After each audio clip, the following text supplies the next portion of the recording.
Welcome back, listeners, to a new episode of The New Standard. And if you're checking out the show on YouTube, it looks kind of weird this morning. I think I'm just going solo this morning. I'm not sure what's up with my co host, Neil Coulong, but I'm sure if he gets this notification, he will hop on promptly. If not, we want to wish Neil from the program and everybody listening to the program a happy Saturday morning.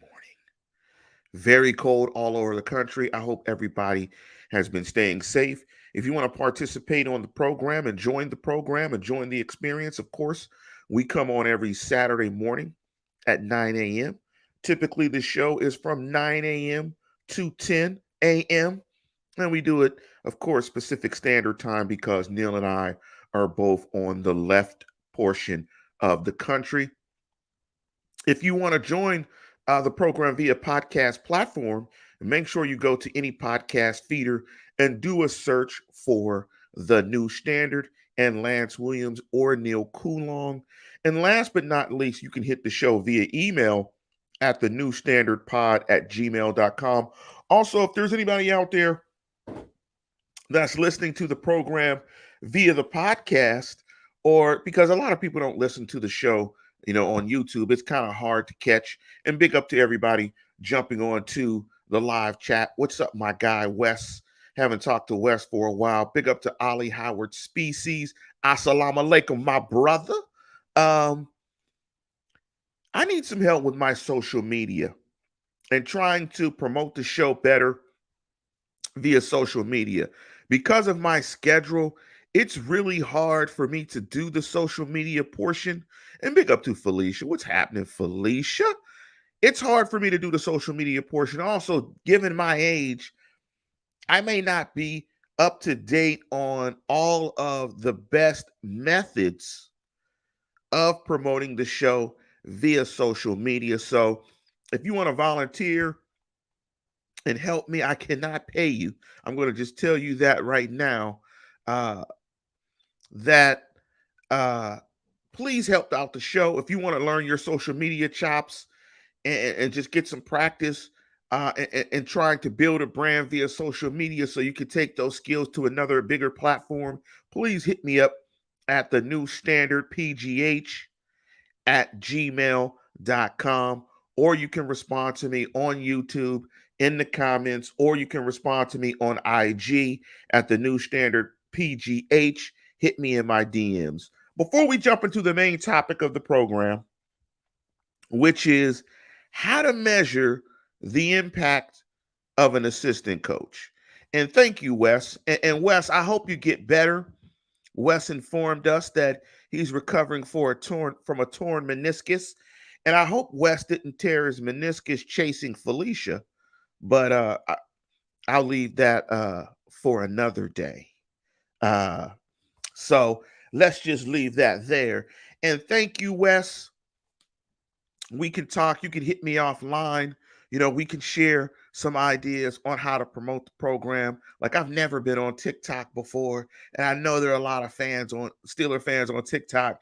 And I'm like, look, I never want to be on TikTok. I barely like Twitter. So, I'm just one of those guys. I might be the old guy that's talking about, getting your feet off my lawn or whatever the saying is. I'm terrible with cliches. But the main topic of this program is how to measure the impact of an assistant coach, because we've had a lot of assistant coaches be hired on the Pittsburgh Steelers staff. And Felicia said, Lance, stop being messy. I mean, y'all could have been playing flag football. Who knows? That's you, Felicia, being messy. But the Steelers have hired quite a few assistant coaches over the couple of weeks. And what I want to do is try to drill down on what might be the best way to evaluate a coach's past tenure or current tenure with the team, because I think a lot of things get thrown out on Twitter, on IG, and all that other stuff. So I just kind of want to try to clarify or try to add some clarity. I'm not trying to give anyone an answer on how they should best evaluate the quality of a hire of an assistant coach, but I just want to give some ideas. But before I do that, I want to jump into a couple of topics. It's very interesting right now that the Pittsburgh Steelers have not rung the bell or hired their GM. And Neil and I talked weeks ago that Brandon Hunt and Omar Khan were the leaders in the clubhouse for that selection. But the Steelers have not decided to hire the position yet or hire someone new because we all know that Kevin Colbert is leaving after the draft. With that being said, and so now the Steelers are they've interviewed about 10 people, up to 10 different people. And, I don't know anything about any of these people. So when Ali Howard Species says, give me Louis Riddick, I know Louis Riddick played for Pitt. I know Louis Riddick, I think at a former lifetime was a player personnel director, I believe, for the Carolina Panthers. I could be wrong. Correct me if I'm wrong. And so one thing I do know, being 51 and turning 52 years of age in June, God willing, you don't continue to interview people if you are convinced. Let me just say it this way. If you have your candidate, you're not going to continue to interview. Because one of the most valuable assets and commodities for any NFL franchise is time. Time used to continue to vet, interview, and evaluate GM candidates could be used doing something else. And thank you, Wes. I must be clicking on all cylinders. This Starbucks coffee is very good this morning. For me to be able to pull the Carolina Panthers out of the top of my cerebellum is definitely impressive for me this morning because, as you well know, I get a lot of those facts wrong. And I'm proud of it. So I'll say this. They must not be convinced about either Hunt or Khan if they continue to interview people. Now, I could be completely wrong. Of course, this is speculation on my part.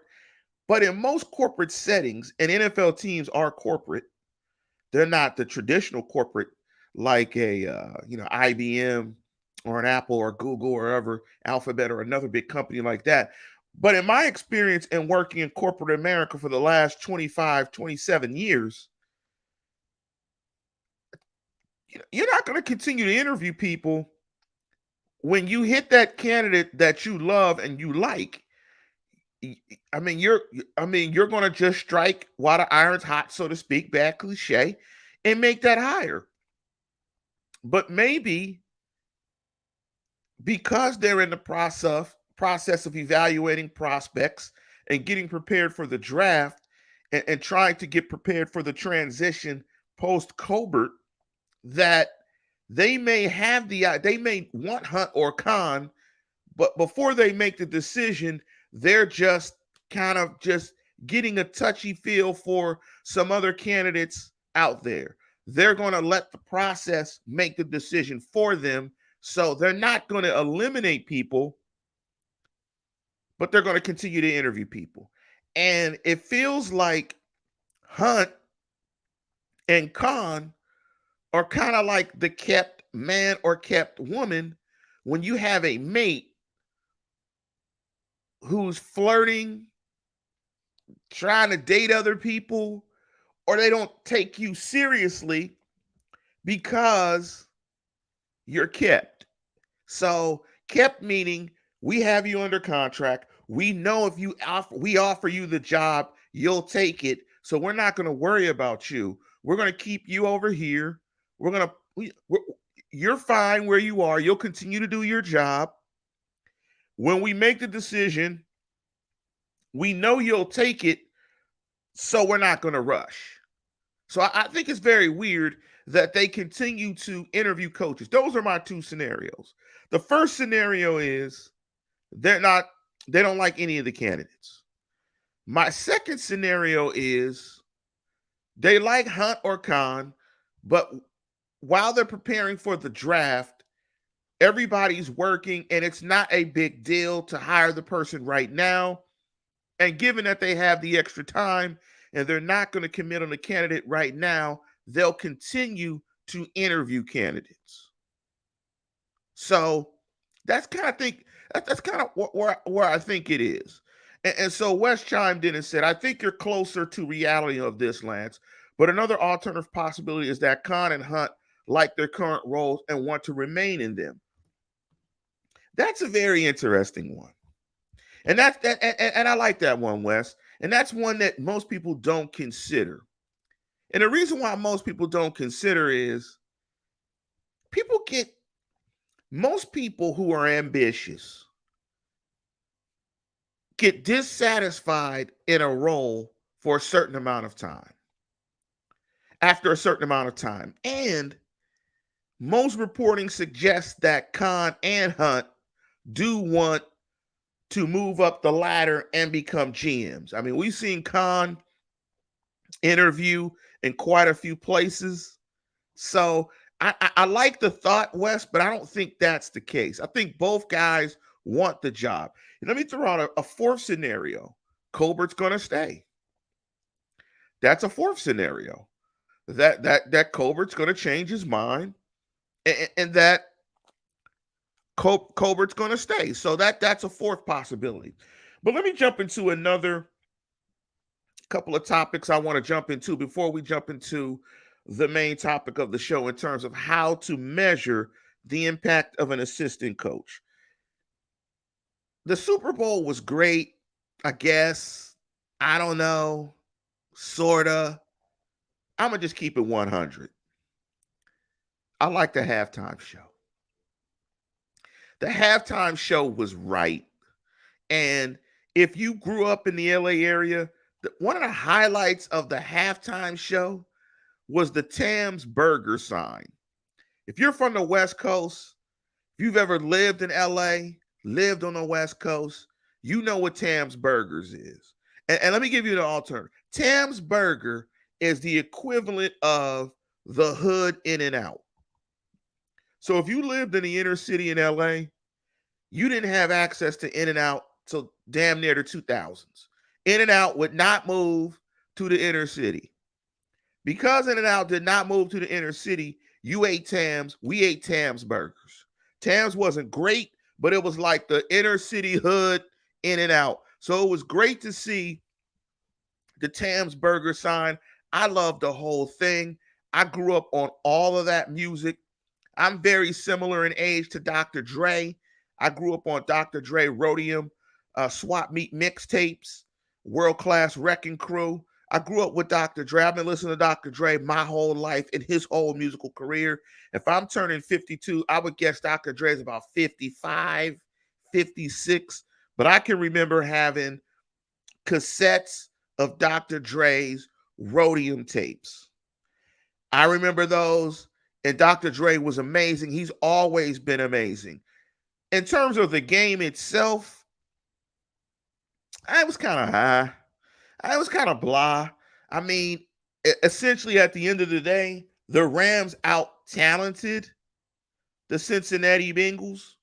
And when your quarterback gets hit 18 of, like, I believe it was 33 dropbacks, more than half of the dropbacks, I'm surprised that Joe Burrow made it out of the game with just the injury, a sprained MCL that he got. When I look at this Bengals team moving forward, it's very tough on teams after they lose the Super Bowl. It's very tough.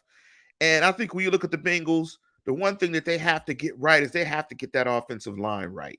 Joe Burrow takes too many hits, got sacked 70 times. So I can imagine in the draft, that'll be the first thing they look for. As a Steeler fan and as us listening to this show as Steeler fans, hey, man, Joe Burrow's only going to get better if he stays healthy. I mean, this guy's going into his third year, and it's going to be tough for the Steelers in the division because I think moving forward, I think it's a fact that the Steelers will have the worst quarterback in the division. And if you're in a division with, and I know Baker Mayfield's not the greatest quarterback, but if you're in a division with Joe Burrow, Baker Mayfield, and Lamar Jackson, and possibly Mason Rudolph is your starter, it's going to be a long year. I mean, it's going to absolutely be a long year. And big up to Wes, too. Wes said, I'm not from LA, but I love the Super Bowl halftime show, the throwback NWA Eazy-E Tupac references. Absolutely. I mean, if you were at a Super Bowl party and nobody knew that music, shame on you. Go get a Spotify membership, Apple Music, and just type la la la la la. It's the Snoop Dogg. That's all I want to say. That's all. If I can say Snoop Dogg on a podcast, everything is worthwhile. In terms of the Rams, the interesting thing about the Rams winning the Super Bowl was their approach this year. And big up to Steeler Lee for chiming in. He said, it's tough for any team that win or loses the Super Bowl. Players get that recognition and want money in the offseason. And with the cap, it's hard to keep the nucleus of a team together. I'm glad you mentioned the salary cap, Steeler Lee, because the Rams clearly took the approach of, we don't care about the salary cap.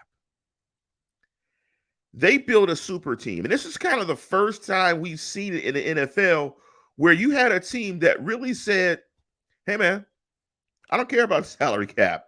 We'll take on dead money. We have a building in SoFi where we're hosting a Super Bowl. We could be the home team and we could win the Super Bowl at home. Ironically, that's back-to-back years. The Bucs did it last year. They said, Kroenke said, we're all in. We don't care about the cap. And I think what fans need to realize is the cap is just an accounting tool. People manage the cap. They do it every year. So cap management is a thing, but I think it's a thing like guys like me, fans like me, shows like mine, we kind of make too much of it. The salary cap is just something that teams manage. The more important thing when you're talking about cap management is properly prioritizing who's important and how much they are, what their value is. That's just as important as managing your cap. Teams get in trouble with their cap because they misvalue who's important and either overpay or underpay. In the case of underpay, these guys leave. Overpay, it gets you in trouble because you're not getting the production for the pay that you put in. And you could have used those resources in another way to get another player or pay another player to stay. So it's about valuation of the players that you have. And so before we jump into the main topic of the program, I want to jump into this comment from Felicia. Felicia said, my thing is, I hope the Steelers make a wise decision on the GM because we know the Steelers don't know how to let people go when they know they need to. I mean, the Steelers are a loyal franchise. That's pretty funny. And to Ollie Howard Species comment, the Rams are already 14 million over. I mean, that's just accounting. I mean, that's accounting. You can get under 14 with two moves, depending on the salary, because all you have to do is just convert signing bonus. All you have to do is convert signing bonus stuff into extensions and then spread that out over the remaining time of the contract. That's all you, excuse me, not signing bonus, excuse me. You can convert salary, their paragraph 5 salary. So if you're owed 20 million, you could take a portion of that money, convert it into a signing bonus, allocate that over the length of the contract, and minimize somebody's cap hit with a pen stroke. And players love it. Teams love it. Typically what happens is you'll have a big contract. The Steelers did it every year with Ben, where they'll dip into the contract, restructure it to create salary cap space. So the Rams aren't in salary cap hell. They can get out of that incredibly fast. Big up to Mel. What's up, sir? So let me jump into the topic of the program. Is how should fans measure the impact of an assistant coach? And the reason why I wanted to jump into that is because the Steelers recently have hired Terrell Austin as the new defensive coordinator. And of course, Terrell Austin has been with the Steelers for the last several years, coached the defensive backs. In one of the years, he coached the defensive backs in 2020. Um, the Steelers limited 11 opponents below a 60% completion percentage, which led all teams for the year. He's led units where Pittsburgh opponents averaged a 56.7 completion percentage and a 76.7 average quarterback ranking. The other assistant coach that they hired was Frisman Jackson. Let me give you guys some background on Frisman Jackson. Played at Western Illinois, brings 14 years of college or NFL coaching experience to Pittsburgh, spent the previous 2 seasons with the Carolina Panthers. Very interesting that they plucked 2 coaches from Carolina. He was their offensive passing game coordinator in 21, and he was promoted from wide receivers coach in 20. He previously coached wide receivers in the NFL with the Tennessee Titans in 2017. He's coached DJ Moore. So that's one of his standout guys that he coached. Let me give you the last background.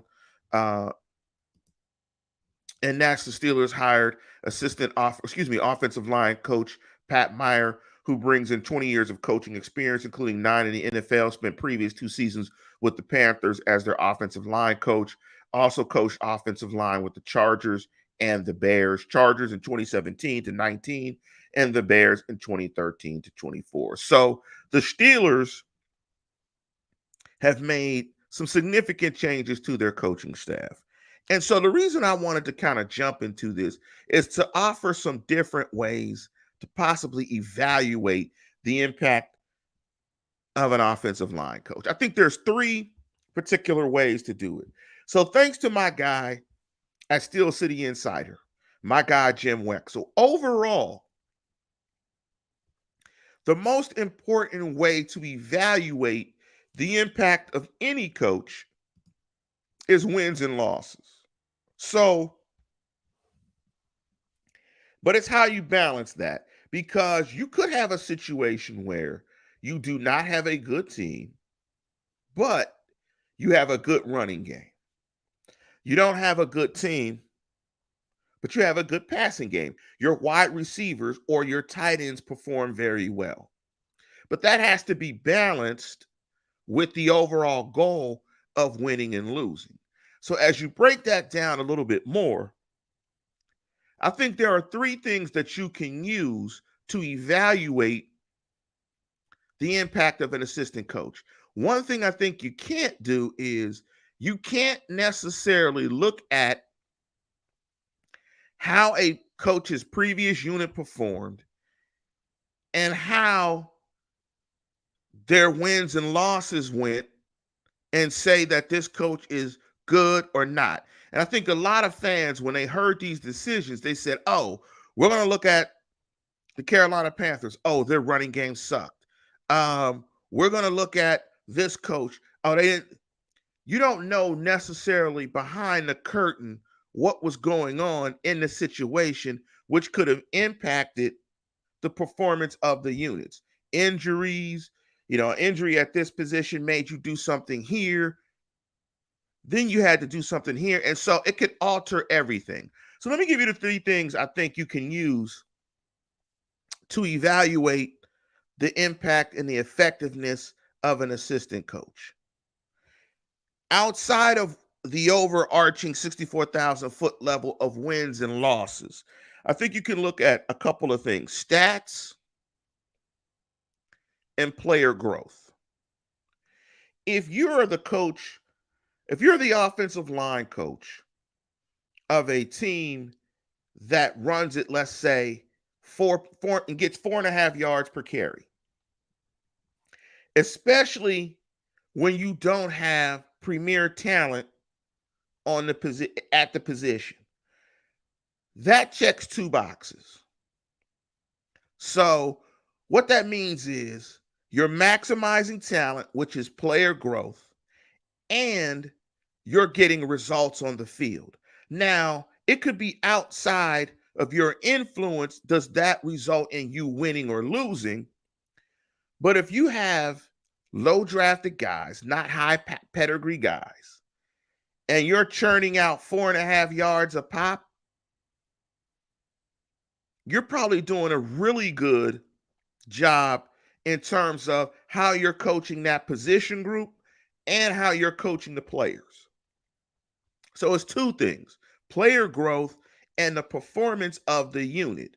And now, when I think players or coaches get moved in and out because of those two things. So, for instance, when you look at the Steelers and you look at the wide receiver group, DJ has emerged as a very good wide receiver, but Claypool has not. James Washington never really developed as well. Now, some of that may be on the quarterback, the O line, the offense in and of itself, but we have not seen an improvement of Claypool, and we've not really seen an improvement of James Washington.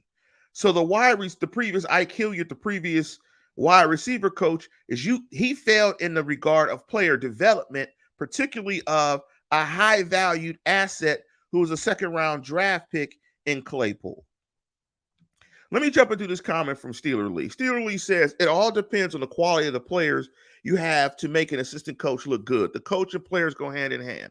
I agree. But you also have to do two things as a coach.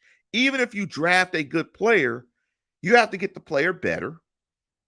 You have to identify the player's weaknesses and strengths, sharpen the strengths, and enhance the weakness. Sharpen the strengths. It's not enhance the weakness. Sharpens the strengths and work on the weaknesses. And that's for every possession group. You have to try to squeeze every bit out of a player that you can get. And in some instances, as a former coach, it's almost harder to coach really good players because they fall back on what they are good. I don't need to work, so on and so forth. And there's also a motivational factor as well. Can you motivate guys to get better? Take TJ Watt. As good as TJ Watt has been, TJ Watt has been coached phenomenally, because he has improved steadily every single year, and so is his production, given where he was drafted. So it does go hand in hand, but there is a lot of work that a coach has to do to maximize what you're getting out of a player. And that has to coincide with the vision from the offensive coordinator and head coach to hopefully they put that player in the best position. And that's also what a coach has to do. Is a coach has to coach a player to the vision of the HC and OC to make sure you're getting the most out of that player. Because your responsibility as an assistant coach is to maximize the talents of whatever pick that you get. Now, some guys, like Steeler Lee says, some guys can't play, and it's just a bad evaluation from a draft perspective. But you have to get the most out of guys, and that's why I think when you look at it, you can really drill down in stats and player growth. If you have a player that's not improving over the course of time, two things are there. Three things. Maybe they don't fit the offense. Maybe the coaching is bad. And maybe the player just wasn't as good as the team originally evaluated. You could also throw in stuff like maybe the player doesn't work, so on and so forth. You can throw that type of stuff in it as well. But I think what Steeler fan does too often is they just hear a name, and Steeler fans are on one opposite pole or the other. Coach is terrible, or the coach is the greatest coach of all time. It's either way. I mean, that's kind of how it is when the Steeler fans evaluate it. When Steeler fans evaluate a coach. And so I think people have to be careful just by necessarily just these gut reactions. Hopefully you guys didn't hear my phone in the background. Everybody knows I do a show at this time, but I'm still getting blown up. Shame on them. But I think those are the two things. You have to look at player growth, and you have to look at the stats. I mean, whoever does the wide receivers, for instance, for the Pittsburgh Steelers, have been coached very well over the course of Mike Tomlin's time. The Steelers are basically like wide receiver, they're wide receiver whisperers. That's why I think that Claypool suffering or not suffering or Claypool not doing very well is a mystery given the fact that the Steelers have done so well with that position. Let me jump into another comment from Steeler Lee. Steeler fans have to wonder if Mike had two first rounders and a second rounder in Gilbert would have been the same quality offensive line. I mean, we don't know. That's the beauty of it is, we don't know. I mean, I think everybody knows that Mike Munchak being a gold jacket guy and a great coach, I think the thought is that he probably would have done a better job with those young guys, but we don't know. That's the other thing that's really amorphous in terms of coaches is that, sometimes it has to connect. I always say it over and over. Coaching is the hardest thing that I've ever had to do in my life. And so, you have to connect with guys. You have to speak the right language. You have to be able to motivate them. You have to be able to teach them in a way that they understand. You have to be able to synthesize the material. You got to be tough on them. You got to give them hugs. You got to nurture them. You got to do everything. And so it's very difficult at times to have that impact on a player. But again, I'm thinking stats and player growth. You really have to look at player growth and stats. And I think stats is a way to measure player growth as well. You can see, how much is the player progressing from a stat sheet perspective. But also, I think you have to keep that in a certain perspective because the prospect might not be as good as you thought that they were. So an example is Pratt Fryermuth, right? And people might compare Fryermuth to Kyle Pitts. Pitts was a much higher prospect. And so it might be an unfair comparison if after 5 years Pitts has great numbers and Fryermuth doesn't. You just have to also judge the player within where they are in terms of pedigree and see just how much a team is getting out of a player and a position group. Last comment I want to jump into is Steeler Lee's comment. I'm not saying he's not, but we just have to give the benefit of the doubt and see if the coaches we hired will pan out. I think so. You just have to see, because the one thing we don't have access and lens to is what they're doing every day. But the one thing we do have a lens to is how they play on the football field. But before we get out of here, I'm not going to make the show too long today. The last comment I wanted to make was Steeler fans and free agents. Steeler fans, we get ourselves in a tizzy every single year about every free agent that's possibly available. Y'all know the Steelers ain't signing nobody. Or I shouldn't say that. Y'all know the Steelers aren't going to sign or ain't going to sign any sexy free agent that you list on Twitter.